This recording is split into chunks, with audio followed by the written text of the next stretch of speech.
எண்ணமெல்லாம் சிறகடிக்கும், எண்களெல்லாம் வழி கொடுக்கும், எந்நாளும் ராஜமுகம், எளியோரின் ஏறுமுகம்.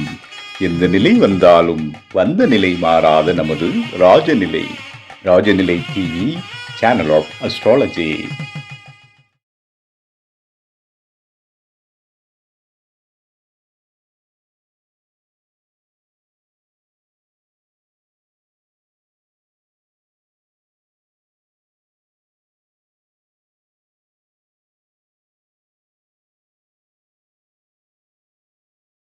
இன்னைக்கு ரொம்ப நேரமானாலும் கூட மீனாட்சிங்கிறது மதுரை நகராளக்கூடிய மீனாட்சி அம்மன். மதுரை நகரக்கூடிய மீனாட்சி அம்மன் என்ன பண்ணியிருக்காங்க, தரிசனம் கொடுக்கறதுக்கு வந்தாச்சு. காலையிலேயே எதிர்பார்த்துட்டு இருந்தோம். அவங்க நேரம் வரக்கூடிய நேரம் சாயந்தரம் நேரம் தான் போல் இருக்குது. அழகா தரிசனம் கொடுக்கறதுக்கு வந்துட்டாங்க. ஒரு அற்புதமா உங்களுக்கு எல்லாத்துக்குமே ஒரு நல்ல விஷயம் கொடுக்கறதுக்காக வந்திருக்காங்க அப்படின்னு சொல்ல முடியும். ஏன்னா ஜோதிடத்துல பிரசன்னம்ங்கிறது அற்புதமான விஷயம். ஜோதிடத்துல பிரசன்னம்ங்கிறது அற்புதமான விஷயம். அந்த பிரசன்னத்துல சாதாரணமா எல்லாருமே முடிவு பண்ணி எடுக்க முடியாது. ஜாதகமே முடிவு பண்ணி எடுக்க முடியாது.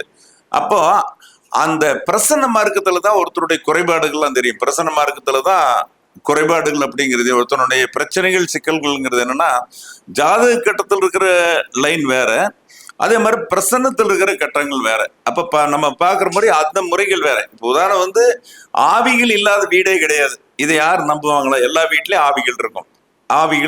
எத்தனை ஆவி இருக்குங்கிற கண்டுபிடிக்கிறது தான் பிரசன்னம். அப்ப கேரளாவில என்ன பண்ணுவாங்க, அந்த இறந்து போன ஆத்மாவை வீட்டிலேயே புதைச்சிருவாங்க. அதனால அந்த வீட்டுல அத்தனை ஆத்மாக்கள் இருக்கும் அப்படிங்கிற ஒரு விஷயம் இருக்குது. அப்ப நம்ம என்ன பண்ணோம், கேரளாவில அவங்க வீட்லயே புதைச்சிருவாங்க, வீட்லயே எரிச்சிருவாங்க. பட் நம்ம இந்த இடத்துல கிடையாது. ஸோ அற்புதமான ஒரு அமைப்பு. பிரசன்னத்துல நல்ல எளிமையா சொல்லக்கூடிய அந்த வெத்தலையோடைய அம்சத்தை பார்த்து, தாம்பூலம்னு சொல்லுவோம், வெத்தலையினோட அம்சத்தை பார்த்து, வெத்தலை கருப்பா சிகப்பா வெள்ளையா, என்ன கலர் இருக்குது, எப்படி இருக்குது, எந்த அமைப்பில் இருக்குது, வெத்தலையை வச்சு என்னென்ன வித்தைகள் பண்ணலாம் அப்படின்னு சொல்லி போட்டு அவங்க வித்தையை கூறுறதுக்கு திருப்பூர்ல இருந்து பிரசன்ன ஜோதிட சக்கரவர்த்தி அற்புதமானவர் இன்னைக்கு ஹைதராபாத்ல இருந்து பறந்து நம்மளுக்கு வேண்டி, ராஜநிலை டிவி நேயர்களுக்கு வேண்டி பதில சொல்லுக்கு வந்திருக்கிறாங்களே, அவர்களை வருக வருக என்று வரவேற்கிறேன். வாங்க, நிறைய ராஜநிலை தேவருங்க, வாங்க. அனைவருக்கும் இனிய வணக்கம். நான் மீனாட்சி பரமகுரு, திருப்பூர்ல இருந்து. இவ்வளவு நேரம் நமக்காக இந்த ராஜநிலை மாதாந்திர கருத்தரங்கத்தை சிறப்பாக நடத்தி கொண்டிருக்கும் மருதுமலை குருஜி ஐயா அவர்களுக்கும் வணக்கம். இங்கு இந்த ஜோதிட நிகழ்வை எல்லாருக்கும் மாதம் இந்த நிகழ்வை சிறப்பாக கொடுத்துட்டு இருக்கக்கூடிய ராஜநிலை ஆசான் உயர்ந்து ராஜசேகர் ஐயா அவர்களுக்கு எனது இனிய வணக்கம். இந்த நிகழ்வை ஒரு யூடியூப் வழியா எல்லார்கிட்டையும் கொண்டு சேர்க்கக்கூடிய டெக்னீஷியன்ஸ், இங்க இருக்கக்கூடிய ராஜநிலை குழுமத்தினுடைய உறுப்பினர்கள் அனைவருக்கும், இதை இந்த லைவ்ல பார்த்துட்டு இருக்கிற பொதுமக்கள் எல்லாருக்குமே, அதே மாதிரி இந்த நிகழ்வுக்கு இவ்வளோ நேரமா நிறைய ஆசான்கள், எங்களோட சக ஜோதிட சொந்தங்கள் பேசிட்டு இருந்தாங்க. எல்லாருக்குமே என்னுடைய பணிவன்பான வணக்கங்கள். வேயிரு தோழிபங்கன் விடமுண்ட கண்டன் மிக நல்ல வீணை தடவி மாசரு திங்கள் கங்கை முடிமேலணிந்து என் உளமே புகுந்த அதனால் ஞாயிறு திங்கள் செவ்வாய் புதன் வியாழன் வெள்ளி சனி பாம்பிரண்டு உடனே ஆசரு நல்ல நல்ல அவை நல்ல நல்ல அடியார் அவருக்கு மிகவே மாதா பிதா குரு தந்தையினுடைய குரு தெய்வத்தினுடைய பாதத்தினை வணங்கி, எனக்கு இன்னைக்கு கொடுத்திருக்க தலைப்பு பாத்தீங்கன்னா, தாம்பூல பிரசனத்தின் மூலமாக எப்படி பலன் சொல்றது. அதாவது தாம்பூல பிரசனம் சொல்றது பாத்தீங்கன்னா வெற்றிலை பிரசனம் தான். பிரசனத்துல நிறைய வகைகள் இருக்கு. பிரசன்ன வகைகள் இன்னைக்கு நமக்கு அந்த ஒவ்வொரு டைப்பையுமே நம்ம நிறைய சொல்லிட்டே போகலாம். இப்போ நீங்க நிறைய என்னோட ஃபீட்பேக் நிறைய எல்லாம் என்னோட பதிவுகள் பாத்தீங்கன்னா, சோழி பிரசனத்தின் அடிப்படை நிறைய இருக்கும். வெற்றிலை பிரசனம் நம்ம ஒரு வகுப்பா கூட நம்ம இடையில ஒரு தடவை எடுத்திருந்தோம். இந்த வெற்றிலை பிரசனம் ஒண்ணு மட்டும்தான் பாத்தீங்கன்னா, இப்போ நம்ம அந்த காலத்துல பார்க்கும்போது நிறைய ஜோதிடர்கள் கிட்ட வர்றதுக்குன்னு ஒரு நேரம் வச்சிருப்பாங்க, ஒரு கால நேரம்னு இருந்தது. இப்ப நமக்கு லைட் எல்லாம் இருக்கு. அதனால நீங்க எந்த நேரம் வேணாலும் ஒரு லைவ்ல வர்றவங்க கேள்வி கேட்டுக்கிறீங்க ஒரு ஜோதிடர்கிட்ட. ஆனா அந்த காலத்துல சூரியன் கீழே இறங்குனதுக்கு அப்புறம் ஜாதகம் பார்க்க மாட்டாங்க. உச்சி பொழுது இருக்கிற வரைக்கும் சில பேர் பாக்குறவங்க எல்லாம் இன்னுமே இருக்காங்க. அதுவும் பிரசன்னத்துல எல்லாம் பாத்தீங்கன்னா அதாவது சூரியன் உச்சியை விட்டு கீழே இறங்கியாச்சுன்னா பார்க்க கூடாது. அதுதான் ரூல். சோழி பிரசன்னம் பார்க்கும்போது அந்த சூரியன் நண்பகலை விட்டு கீழே இறங்குற நேரத்துக்கு அப்புறம் நம்ம பார்க்க கூடாதுங்கிறது விதி. ஆனா இதே வெற்றிலை பிரசனத்திற்கு அந்த விதி கிடையாது. ஒரு பிரச்சனையில் இருக்கக்கூடிய ஒரு மனிதர் உங்கள்கிட்ட எந்த இடத்துல எப்படி, நீங்க ஜோதிடரோட வீட்டுக்கு கதவை தட்டி நைட்டு கேட்டா கூட சொல்லு அப்படின்னு சொல்லுது சாஸ்திரம். ஏன்னா இந்த வெற்றிலை பிரசனத்திற்கு மட்டும் அந்த மாதிரியான ஒரு விதிவிலக்கு உண்டு. ஒரு பிரச்சனையில ஜாதகர் இருக்காரு, அவருக்கு பிறந்த தேதியோ நேரமோ எதுவுமே தெரியல, வெத்தலையை வாங்கிட்டு வீட்டுக்கு வந்தாருன்னா அவருக்கு வந்து நீங்க ஜாதகம் சொல்லுங்க அப்படின்னு சொல்லுது சாஸ்திரம். அதுக்கு வந்து ஒரு குறிப்பிட்ட நேர கால வரைமுறைகள் கிடையாது. அப்போ நீங்க கொண்டு வர்ற வெத்தலை எப்படி இருக்கு, முக்கியமா அதுல ஒரு பெரிய ரூல் என்னன்னா 12 வெத்தலைக்கு மேல இருக்கணும். அப்பதான் அதை நீங்க கொண்டு வரும்போது அதுல உள்ள ஒரு கணக்கீடுகளை எடுத்து ஜோதிடரால உங்களுக்கு வந்து பலன் சொல்ல முடியும். நீங்க எத்தனை வெத்தலை கொண்டு வர்றீங்களோ அந்த வெத்தலையை கொண்டு வருகிற நேரம், அதாவது அது வந்து காலையில இருக்கா, அதாவது ஒரு சூரியன் வந்து கீழே இறங்குற அந்த பகல் 12 மணிக்கு முன்னாடி இருக்கா பின்னாடி இருக்காங்கிறது தான். அப்ப பகல்ல நீங்க வர்றீங்க அப்படின்னா பலன் வந்து வெற்றிலைய மேல இருந்து எண்ணுவாங்க ஜோதிடர். இதே நீங்க வந்து மதியத்துக்கு மேல வந்துட்டீங்க, ஒரு சாயங்கால நேரம் வந்திருக்கீங்க அப்படின்னா வெற்றிலையை அப்படியே திருப்பி வச்சு தலகுப்புறையில இருந்து எண்ணுவாங்க.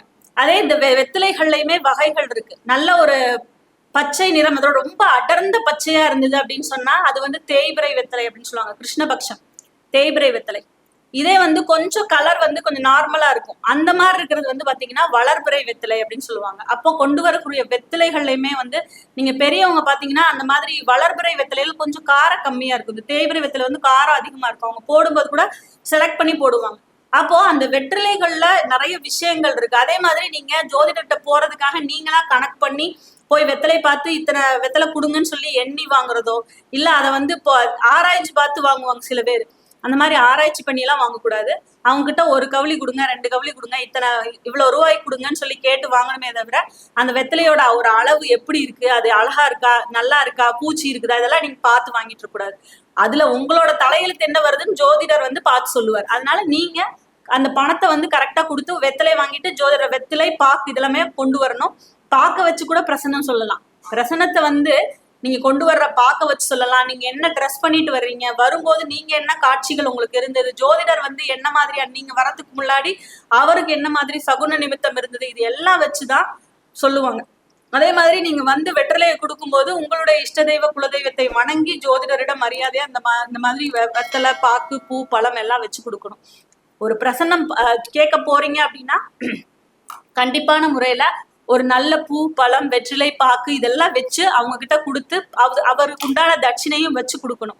அப்ப அந்த வெற்றிலையை வந்து ஜோதிடர் எடுத்து அந்த வெற்றிலையினுடைய எண்ணிக்கை என்ன இருக்கோ அதை வந்து அவங்க என்ன பண்ணுவாங்கன்னா கால்குலேஷன் இருக்கு, அதுக்கு 2ஆல பெருக்கி மறுபடியும் வந்த தொகையை 5ஆல பெருக்கி 1 கூட்டி மறுபடியும் 7ஆல வகுப்பாங்க. வகுக்கக்கூடிய அந்த விடை அது என்ன வருதோ அதுல வந்து 1ஆம் நம்பர் வந்ததுன்னா சூரியன் எடுத்துக்குவாங்க, 2 வந்ததுன்னா சந்திரன் எடுத்துக்குவாங்க, 3 வந்தது அப்படின்னு சொன்னா செவ்வாய்னு எடுத்துக்குவாங்க, 4 வந்ததுன்னா புதன், 5 வந்ததுன்னா வியாழன் குரு, 6 வந்தது அப்படின்னா சுக்கிரன், 7 வந்ததுன்னா சனி. இப்போ இந்த கிரகங்கள் இன்னைக்கு இப்ப நீங்க வந்துட்டு இருக்க கோச்சாரத்துல எங்க இருக்கோ அதுதான் தாம்பூல லக்னம். அந்த லக்னத்தை வச்சு உங்களோட கேள்வி என்னவோ அந்த கேள்வியை வந்து சொல்லலாம். பொதுவா இந்த கிரகங்கள் வரும்போதே அந்த கிரகத்துக்கு உண்டான விஷயங்கள், இப்ப உதாரணத்துக்கு இன்னைக்கு வந்து சூரியன் எங்க இருக்காரு, சூரியன் வந்து ஆடி மாதத்துல இருக்காரு, இன்னைக்கு சந்திரனும் அங்கதான் இருக்கிறாரு, புதனும் அங்கதான் இருக்கிறாரு. அப்ப வந்திருக்கக்கூடிய தாம்பூல லக்னம் எங்க இருக்கோ அதை வச்சு அவர்களுக்கு ஒரு கேள்வி இருக்கும் அந்த பாவகத்தை குறிச்சு. அப்ப இன்னைக்கு 4ஆம் பாவத்துலதான் இருக்குது, அதாவது கடக வீட்டுல இருக்கு அப்படின்னா அவங்களுக்கு கண்டிப்பா வீடு சம்பந்தமான ஒரு கேள்வி இருக்கும் மனசுக்குள்ள அப்படிங்கறத நம்ம சொல்லலாம். அந்த பாவகத்துக்கு அந்த பாவகாதிபதி எப்படி இருக்காரு, அந்த பாவகத்துக்கு வேற யாரெல்லாம் தொடர்புகள்ல இருக்காங்க, இதை வச்சுதான் அவங்களுக்கு உண்டான பலனை சொல்லலாம். இதே நேரத்துல வந்திருக்கக்கூடிய வெத்தலைய வச்சுமே ஒரு அதுல செலக்டிவா மேல இருந்து 12 வெத்தலை எடுத்து அந்த பாவகத்தை வச்சு சொல்லலாம். இப்ப 1ஆம் பாவக வெத்தலை இது மற்ற எல்லா வெத்தலைகளை விட நல்ல பெருசா இருந்தா ஜாதகர் நல்ல அறிவானவர் திறமையானவர். அந்த வெத்தலை வந்து அதுலயுமே ஆண் வெத்தலை பெண் வெத்தலை அலி வெத்தலை அப்படின்னு கணக்கு இருக்கு. ஆண் வெத்தலை பெண் வெத்தலை அப்படின்னு இருக்கு, சாரி அலி வெத்தலைன்னு வராது, ஆண் வெத்தலை பெண் வெத்தலை அப்படின்னு இருக்கு. அப்ப அப்படி இருக்கும்போது வந்திருக்கக்கூடிய வெத்தலைகள்ல எவ்வளவு ஆண் வெத்தலை இருக்கு எவ்வளவு பெண் வெத்தலை இருக்கு இதை வச்சுமே ஜாதகருக்கு வந்திருக்கக்கூடிய ஜாதகர் எப்படி வந்திருக்கிறாரு, அவரோட குடும்பத்துல என்ன டாமினேஷன் இருக்கும், அதே மாதிரி அவருடைய கேள்வி என்ன, இதையும் நம்ம பதில் சொல்லலாம். சில ஜாதகங்கள்ல வந்து பாத்தீங்கன்னா சில பேருக்கு நிறைய குழப்பம் இருக்கும். எங்க வீட்டுல வந்து செய்வினை இப்ப சாமி கூட சொல்லிட்டு இருந்தாங்க நம்ம வரும்போது, அந்த குடும்பத்துல இத்தனை ஆவிகள் இருக்கா இது இருக்கா அப்படின்ற மாதிரி சொல்லிட்டு இருந்தாங்க. அப்ப அந்த மாதிரி விஷயத்தெல்லாம் அந்த வெற்றிலையில ஈஸியா கண்டுபிடிச்சிடலாம். கீழே வந்து அடிப்பாகத்துல வந்து அந்த நரம்பு அந்த இடத்துல வந்து ஹோல் இருக்கு அப்படின்னா அங்க வந்து ஏதோ ஒரு கர்ப்பிணி பெண் வந்து ஒரு துர்மரணம் அடைந்த நிலையை அங்க வந்து கண்டிப்பா காட்டும். அதே மாதிரி பூச்சி கூடு இருக்குது அப்படின்னா அங்க வந்து ஏதோ ஒரு கெட்ட ஆவியினுடைய சேஷ்டை வந்து அங்க இருக்கு, குடும்பத்துல வந்து அந்த மாதிரி ஒரு பிரச்சனை வந்து இருக்கு அப்படின்னு சொல்லலாம். அந்த வெத்தலையில நடுபாகத்துல அந்த ஓட்டை இருக்கு, அந்த ஹோல் இருக்கு அப்படின்னு சொன்னா கண்டிப்பா அங்க ஒரு துர்மரணம் நடந்திருக்கு, ஒரு தேவையில்லாத ஒரு பிரச்சனை, அங்க ஒரு சங்கடம் இருக்கு அந்த குடும்பத்துக்குள்ள, இவங்க அதுல போறது வந்து கண்டிப்பா சங்கடமான ஒரு அமைப்பு இருக்கு அப்படிங்கறது சொல்லலாம். சோ இந்த மாதிரி வெத்தலைகள்ல நம்ம பார்க்கும் போதே முதல் வெத்தலை இப்படி இருக்கா, ரெண்டாவது வரும்போது தனம் குடும்பம் வாக்கு, அந்த வெத்தலை ரொம்ப சின்னதா இருந்துச்சு அப்படின்னு சொன்னா உங்களுக்கு இப்போதைக்கு உங்களோட வருமானத்துல ஒரு தடை இருக்குங்க, அந்த தடையை நீங்க இப்படி நிவர்த்தி பண்ணிக்கங்க, அதுல ஏதாவது ஒரு ஓட்டையோ இல்ல அதுல ஒரு கோடு விழுந்திருக்கு, சில இதுல எல்லாம் வந்து பாத்தீங்கன்னா அந்த நரம்பு கட்டா இருக்கும், சில வெத்தலைகள்ல பூச்சி கூடு இருக்கும், சில வெத்தலைகள்ல வந்து ஒரு ஓட்டை இருக்கும். அப்ப எந்த இடத்துல இருக்கோ அதை பொறுத்து அவர்களுக்கு அந்த பாவகத்திற்கு உண்டான பலன்களை நம்ம வந்து சொல்லணும்.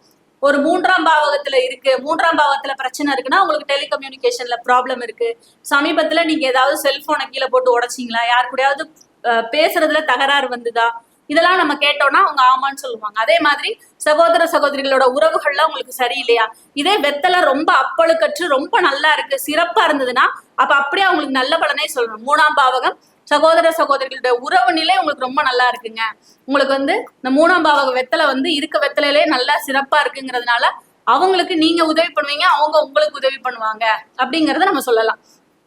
இருக்கிறதுலே 4ஆம் பாவகத்துக்கு வந்திருக்க 4வது வெற்றிலை ரொம்ப நல்லா இருக்கு அப்படின்னு சொன்னா அப்ப 4வது வெற்றிலையை வைத்து என்ன சொல்லலாம், தாயாரினுடைய அமைப்பு, அந்த ஜாதகருடைய வீடு வண்டி வாகனம், இதுல எந்த விதமான ஒரு ஓட்டையோ இல்ல ஒரு கோடோ இல்ல ஒரு அப்பழுக்கற்று அந்த வெத்தலை வந்து ரொம்ப நல்ல சிறப்பா பாக்குறதுக்கு லட்சணமா இருந்தது அப்படின்னாலே உங்களுக்கு இந்த 4ஆம் பாவகம் சார்ந்த அத்தனை விஷயங்களுமே பாசிட்டிவா இருக்கு அப்படிங்கறத நம்ம ஜாதகருக்கு சொல்லலாம்.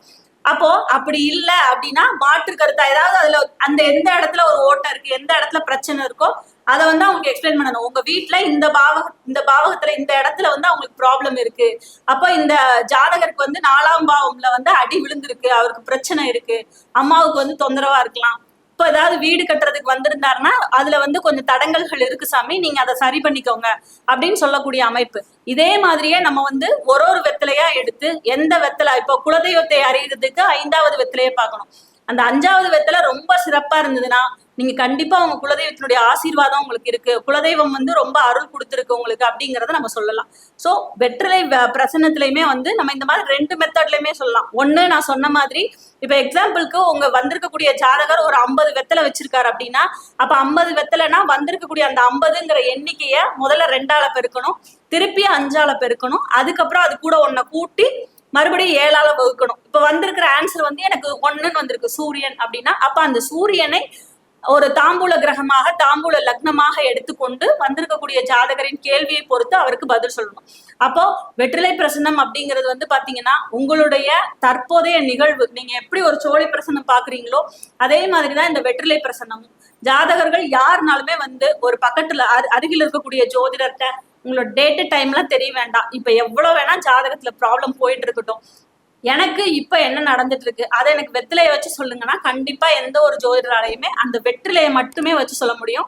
அதுக்கு நீங்க கண்டிப்பா 12 வெற்றிலைக்கு மேல கொண்டு போயிருக்கணும், பாக்கு நல்லா ஒரு கொட்டை பாக்கு கொண்டு போகணும். இந்த உடஞ்ச இந்த இப்ப சில பேர்லாம் இன்னும் இதுல எல்லாம் வச்சு கொடுப்பாங்க, என்னது ரோஜா பாக்கெல்லாம் வச்சு கொடுத்துட்டு இருப்பாங்க, அப்படிலாம் வைக்க கூடாது, கொட்டைப்பாக்கு வைக்கிறது ரொம்ப உத்தமம். இது நம்ம கேரளா பக்கம்லாம் போய் பாத்தீங்கன்னா முழுப்பாக்கே இருக்கும், சவுத்ல கன்னியாகுமரி சைடெல்லாம் இன்னுமே வந்து முழுப்பாக்கு கொடுப்பாங்க, முழுப்பாக்கு கொடுக்கறது ரொம்ப நல்லது. நம்ம சைடு நிறைய வெட்டுப்பாக்குகள் தான் கிடைக்குது, அதனால கண்டிப்பா அந்த பாக்கு இருக்கணும். பாக்கு இல்லை அப்படின்னா அவங்க வந்து அந்த குலத்தை விட்டு அவங்களோட சொந்த பந்தங்களை பங்காளிகளை விட்டு வந்துட்டாங்கன்னு அர்த்தம், குலதெய்வத்தை மறந்துட்டாங்கன்னு அர்த்தம்.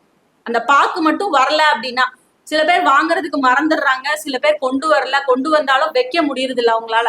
அப்படின்னா நீங்க அந்த குலத்தை விட்டு நீங்க தள்ளி வந்துட்டீங்க சாமி.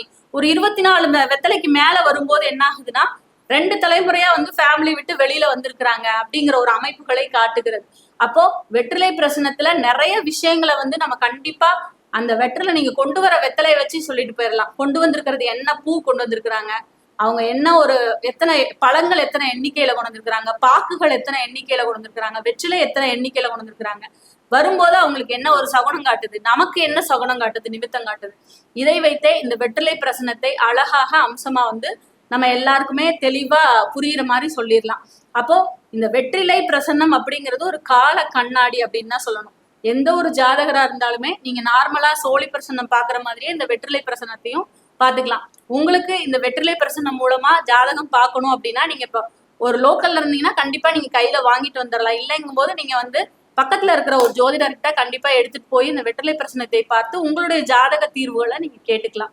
எனக்கு இந்த வாய்ப்பளித்த திரு ராஜசேகர் ஐயா அவர்களுக்கும் மருதமலை குருஜி ஐயா அவர்களுக்கும் எல்லா டீம் மெம்பர்ஸ் எல்லாத்துக்குமே ஒரு ஸ்பெஷல் தேங்க்ஸ். நன்றிங்க. வாழ்க வளமுடன். ஜோதிட நாயகி, ஜோதிட செல்வி திருமதி மீனாட்சி பரமகுரு திருப்பூரிலிருந்து ஒரு அற்புதமான ஒரு பிரசன்ன முறை சொன்னாங்க. அதாவது வாழ்வுக்கு தேவை அப்படிங்கிறது ஜாதகமெல்லாம் அந்த காலத்துல எல்லாம் இப்பவே ஜாதகம் சரியா எழுதப்பட்டுதான்னு நம்மளால சொல்ல முடியாது.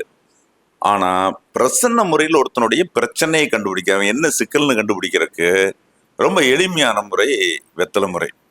அந்த வெத்தலையை நம்ம கன்சல்டிங் கொண்டு வந்து டேபிள் மேல் வைக்கும் போது வெத்தலையை எப்படி வச்சிருக்கான், அதுல காணிக்கை வச்சிருக்கானா, வெத்தலையை கட்டி வச்சிருக்கானா, பாக்கு வச்சிருக்கானா இல்லையா, இதை வச்சு அந்த வரலாறு பூரா மேக்சிமம் எடுத்துடலாம். இப்போ நான் நிறைய பேர்களுக்கெல்லாம் அந்த பிரசன்னம் சொல்லி கொடுத்த போது பார்த்துருக்கேன். அந்த கோயிலில் ஒன்று பண்ணுவாங்கன்னா அந்த கட்டியை வச்சு இந்த வெத்தலையெல்லாம் கட்டி கொடுப்பாங்க. அப்போ இதெல்லாம் அது எப்படிங்கிற ரூல்ஸ் எல்லாம் விதிகள் இருக்குது. அதன் விதிப்படி கரெக்டாக பார்த்து சொன்னோம்னா எல்லாமே செஞ்சிடும். ஒரு வீட்டில் சாமி இருக்கா, ஆவி இருக்கா, பேய் இருக்கா, தெய்வ சாநித்தியம் இருக்குதா, சத்துருக்கள் செஞ்ச ஏவல் இருக்குதா, என்ன பிரச்சனைங்க. அந்த வெத்தலை நம்ம வாங்கக்கூடிய வெத்தலை ஒரு 10-15 வெத்தலை அவ்வளோதான். அந்த 15 வெத்தலையில பூரா A to Z எடுத்துடலாம். என்ன தலைமுறை இருக்குது, அப்புறம் கோயிலில் சாமி எவ்வளவு இருக்குது, அந்த கோயில் சுத்தமா இருக்கா, அசுசி இருக்கா, தெய்வ சாநித்தியம் இருக்குதா, இதே போல பிரசனங்க அத்தனை பிரச்சனை கட்டம் போட்டுக்கலாம். வெத்தலை பிரசனத்தை நம்ம 6 இடம் அவங்க சொன்னாங்கல்ல, அந்த சூரியன்னா 1, சந்திரன் 2, 6 இடம் சொன்னாங்கல்ல. இந்த 6 இடத்தை சூரியனுங்கிற போது சூரியன் இப்ப கடக மாசத்துல இருக்குன்னா கடகத்தை 6 இடமா வச்சு பலன் சொல்லலாம். அப்ப அதுக்கு பாதக அதிபதி யாரு, மகாபாதகம், இப்படி எல்லாம் எடுத்து பலன் சொல்லக்கூடிய முறைகள்லாம் அற்புதமான முறை திருமதி மீனாட்சி பரமகுரு நம்மளுக்கு வெளிப்படுத்துறாங்க. ஏன்னா ஹைலைட் இதுதான். அந்த காலையிலேருந்து இத்தனை பேர் பேசினாலும் கூட படான்னு சொல்லி எளிமையா யாருமே பலன் சொல்றதுக்கு அந்த ஒரு ஜோதிடமே தெரியாதவங்க கூட இந்த வெத்தலை பிரசனத்தை சுலபமா கத்துட்டு, ஏன்னா இது நீ அடுத்தது விரைவில் ராஜநிலை டிவி சேனல் ஆஃப் அஸ்ட்ராலஜியில் இந்த எல்லா பயிற்சி ஆரம்பிக்க போறோம். ஏற்கனவே பஞ்சபிச்சை ஆரம்பிக்க போறோம். அதே போல இந்த தாம்பூல பிரசனம், சோழி பிரச்சனம், அஷ்டமங்கல பிரசனம், எல்லா விதமான பயிற்சியும் நம்ம கொடுக்கறதுக்கு ரெடி பண்ணிட்டு இருக்கிறோம். ஸோ தாம்பூல பிரசனம் எல்லாம் நேர்முகமா நடக்கும். பார்த்தா கரெக்டா இருக்கும். ஒரு வெத்தலை இருக்குன்னா எப்படின்னு காமிச்சு கொடுத்தோம்னா தான் புரியும். சோழிங்கிறது எப்படி கண்ணில் பார்த்தா தான் தெரியும். இப்போ அதை ஆன்லைன்ல படிக்கிறோம் அப்படிங்கிறது விஷயத்துல எந்த அளவுக்கு ஒரு சந்தேகம் கேட்க முடியாது, ஒரு கேள்வி கேட்க முடியாது. அதனால ஒரு அற்புதமான பயிற்சி, அழகான பயிற்சி நடக்க போகுது. அவங்களுக்கு Rajanilai TV channel of astrology சார்பில் அதே போல ராஜநிலை டிவி நேயர்கள் சார்பில் அவங்களுக்கு ஒரு நன்றியும் வாழ்த்தையும் தெரிவித்துக் கொள்கிறேன். ரொம்ப சந்தோஷம். எங்களுக்காக பதில் அழகா சொன்னீங்க, ரொம்ப சந்தோஷம். ஸோ இன்னைக்கு இது நாள் வரைக்கும் காலையிலிருந்து ஒவ்வொருத்தரும் சிறப்பா தங்களுடைய பங்களிப்பினை வழங்கினார்கள். அதே மாதிரி ஒவ்வொருத்தரும் வித்தியாசமான கோணத்துல பதில சொன்னாங்க. ஆனந்தியம்மாள் ஆகட்டும், திருமதி சேலம் ஆனந்தியம்மாள், அதே மாதிரி அத்தனை பேருமே யாரையும் குறிப்பிட்டு பேரக்கூடாது. எல்லாருமே சிறப்பாக தங்கள் பங்களிப்பு வழங்கினார்கள் அப்படின்னு சொல்ல முடியும். ஸோ இந்த 5வது ஜோதிட கருத்தரங்கு இன்னைக்கு ரொம்ப சீரும் சிறப்புமா நடந்தது. எவ்வளவு விதமான தடங்கள் இல்லாமல் அழகா நீட்டா நடந்தது. மதிய உணவு நடந்தது. அதே மாதிரி இந்த ஒருங்கிணைப்பு கொடுத்த நம்ம மெய்யரசன் ஐயா அவர்களுக்கும், அதே மாதிரி மலையரசி, மிதிலா முருகேசன், இவங்களுக்கு எல்லாமே ஒரு அற்புதமான நன்றியும் வாழ்த்துக்களையும் தெரிவித்துக் கொள்கிறோம் அப்படின்னு சொல்லலாம். இதற்கெல்லாம் நம்மளுக்கு மேடை போட்டு நீங்கெல்லாம் பேசுங்க அப்படின்னு சொல்லி போட்டு எல்லாம் அலங்கரிச்சு கொடுத்த எல்லாம் அரேஞ்ச் பண்ணி கொடுத்தார் உயர் திரு ராஜசேகரன் ஐயா அவர்களுக்கும் நன்றி கூறிக்கொள்ளலாம். ஏன்னா ஒரு அற்புதமான தருணம். அதனால இது ஒரு நல்ல ஒரு ஜோதிடம்ங்கிறது எல்லாமே மறைந்த விஷயங்களை பூரா வெளிப்படுத்துறோம். இந்த பிரசனம்ங்கிறது ஒரு சிம்பிளா இருக்கு. இதை சொல்லும்போது 10 பேர் கத்துக்கலாம்னு ஆசை வரும், தன்னுடைய பிரச்சனையை தீர்த்துக்கலாங்கிற ஒரு எண்ணமானது வரும் பிரசனத்தை சொல்லும்போது. அதுலேயுமே எல்லா ஜோதிடம் அதே மாதிரி. ஸோ ஒரு அற்புதமான வாய்ப்பு இன்னைக்கு கருத்தரங்கள் நடைபெறுந்தது. ஸோ இந்த நிகழ்ச்சியில கலந்து கொண்ட அனைவர்களுக்குமே என்னோட நன்றியும் என்னுடைய வாழ்த்துக்களையும் தெரிவித்துக் கொள்கிறேன். நன்றி, வணக்கம்.